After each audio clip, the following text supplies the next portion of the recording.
அனைவருக்கும் வணக்கம். நாம இப்போ பாக்கியலட்சுமி சீரியலில் என்னெல்லாம் சுவாரஸ்யமான விஷயங்கள் நடக்குதுன்னு பார்க்கலாம் வாங்க.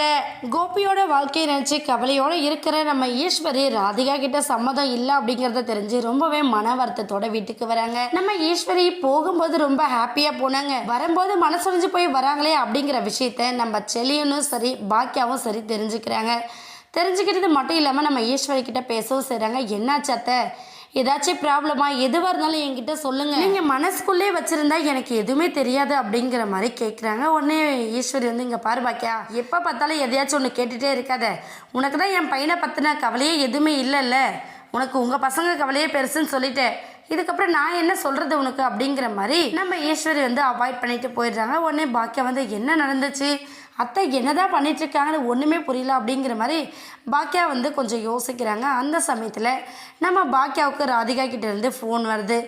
ராதிகா கிட்டேருந்து ஃபோன் வந்ததுமே நம்ம பாக்கியா வந்து என்னாச்சு, நேற்று தானே பேசணும், திடீர்னு கால் பண்ணுறாங்களே ராதிகா அப்படிங்கிற மாதிரி ஃபோன் அட்டன் பண்ணேன்.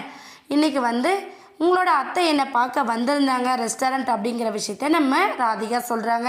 இதை கேட்டதுமே நம்ம பாக்கியம் வந்து ரொம்ப ஷாக் ஆகிறாங்க. என்ன சொல்கிறீங்க, உங்களை பார்க்கறதுக்காக அத்தை வந்தாங்களா, என்னால் நம்பவே முடியல அப்படிங்கிற மாதிரி நம்ம பாக்கியா சொல்ல, இல்லை வந்தாங்க, வந்து என்ன பேசினான்னு பார்த்தீங்கன்னா அவங்களோட பையன் அதாவது கோபிநாத் வந்து ரொம்ப தனிமையில் அவரோட வாழ்க்கையை எப்படி ஓட்டிகிட்டு போகிறதுன்னு தெரியாமல் தவச்சிக்கிட்டு இருக்கான், நீயும் மையமும் திரும்பவும் கோபியோட சேர்ந்து இருங்க அப்படின்னு சொல்கிறதுக்காக வந்தாங்க, என்னால் முடியவே முடியாதுன்னு நான் சொல்லிட்டேன் அப்படின்னு சொல்லிட்டு நம்ம ராதிகா வந்து பாக்கியா கிட்ட சொல்கிறாங்க. இதை கேட்டதுமே நம்ம பாக்கியாவுக்கு ரொம்பவே ஷாக் ஆகிடுது.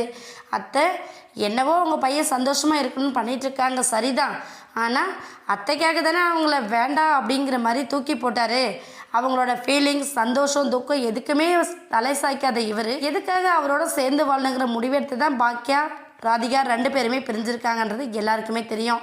ஆனால் இப்போ நம்ம ஈஸ்வரி பேசினதுக்கப்புறம் நம்ம ராதிகா என்ன நினைக்க போகிறாங்க, இந்த விஷயம்லாம் தெரிய வந்து நம்ம பாக்கியா ஒரு பக்கம் என்ன முடிவெடுக்க போகிறாங்கன்னு வெயிட் பண்ணி பார்க்கலாம். இந்த வீடியோ உங்களுக்கு பிடிச்சிருந்தா மறக்காமல் நம்ம சேனலை சப்ஸ்கிரைப் பண்ணுங்கள். தேங்க்யூ.